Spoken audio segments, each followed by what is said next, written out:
Bienvenida, bienvenido a un nuevo episodio, a un nuevo capítulo del podcast de jardinería y paisajismo. Yo soy Claudio y en este espacio comparto contigo tips, trucos, estrategias, novedades y curiosidades, como en el día de hoy, del mundo de las plantas y la jardinería.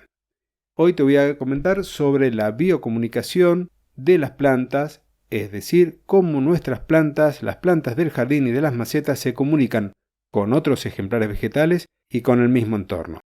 Cuando se habla de comunicación, pensamos en la posibilidad de emitir un mensaje y de que haya un receptor que lo decodifique. Esto también ocurre a nivel vegetal.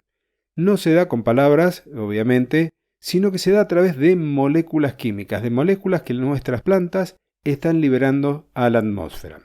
Hay distintos estudios, comenzaron a hacerse algunos ensayos a partir de la década del 80, después quedaron un poco al abandono y se están retomando.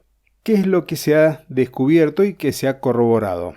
Que las plantas reciben un estímulo y pueden actuar en consecuencia.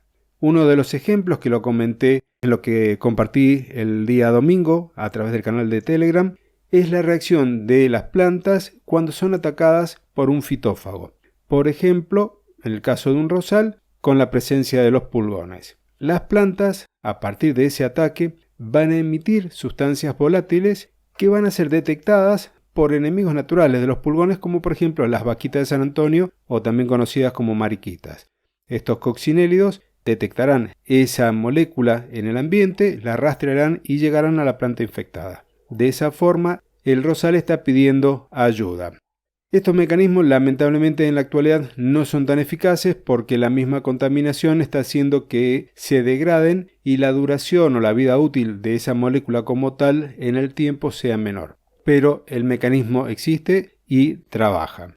Lo mismo ocurre con otras plantas. Hay ensayos, por ejemplo, en tabaco o en habas, en donde en un cultivo se infecta una de las plantas colocándole gusanos que se van a alimentar de sus hojas y esta planta va a comenzar a emitir también una sustancia específica, otro compuesto volátil, que va a ser detectado por las plantas vecinas y en consecuencia van a cambiar parte de su metabolismo y generarán sustancias como por ejemplo taninos que la van a hacer menos apetecibles. En consecuencia, la segunda planta, la tercera que están alrededor, van a tener un ataque menor a la primera. Estos mecanismos de comunicación son directos entre una planta y la otra, pero también pueden ocurrir a nivel de raíces y de esa forma lo harán, por ejemplo, utilizando un transmisor que podría ser un hongo. Hay ensayos en donde se colocaron, por ejemplo, de a dos plantas de tomate, ambas sanas, en el cual la primera se le colocaban esporas de un hongo patógeno para el tomate y a través de las micorrizas, de estos hongos que están a nivel del suelo, había una comunicación con la planta que estaba a la par y la segunda activaba mecanismos de defensa en la cual era menos afectada por hongos respecto de la primera. El ensayo también contemplaba separar las dos plantas, por ejemplo con una barrera, o que la planta ya tuviese algún tipo de patología a nivel de raíz. El procedimiento era el mismo, se infectaba una de las dos y se veía qué ocurría en la segunda. Esto, cuando las plantas ya estaban enfermas, ya contaban con una patología, ese mecanismo de comunicación era ineficiente y la segunda planta se afectaba de igual forma a la primera.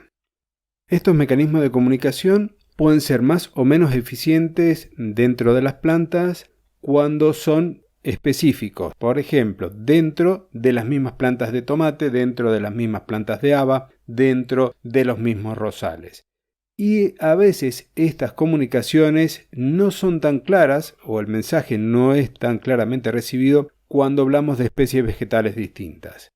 Por ejemplo, si estuviésemos en una huerta y tenemos una planta de tomate y una de acelga. La comunicación entre estas dos plantas ya no es tan eficiente porque los mecanismos de detección de moléculas no son exactamente iguales. El tema da para hablar muchísimo, para empezar a entrar en nombres técnicos de compuestos volátiles que las plantas desprenden, pero lo vamos a dejar aquí. Con esto yo creo que te has dado una idea. Si te interesa que hable más de biocomunicación, déjamelos en las notas del episodio o mandame un correo para que lo pueda desarrollar. Y hoy te voy a agregar como un extra, como una pequeña curiosidad, el hecho de que las plantas son capaces de sentir. Esto surge a través de una persona conocida como Clay Baxter, ese es su nombre, ya falleció en el 2013, que hizo estudios con polígrafos. En realidad, él se dedicaba a detectar las mentiras de las personas que tenían que estar ahí interrogando para un organismo dentro de Estados Unidos que es la CIA. Y un día estaba aburrido, estaba ahí viendo qué hacer mientras le tocaba trabajar y se le ocurrió a una planta que tenía en su oficina, una dracena, colocarle los electrodos de este polígrafo.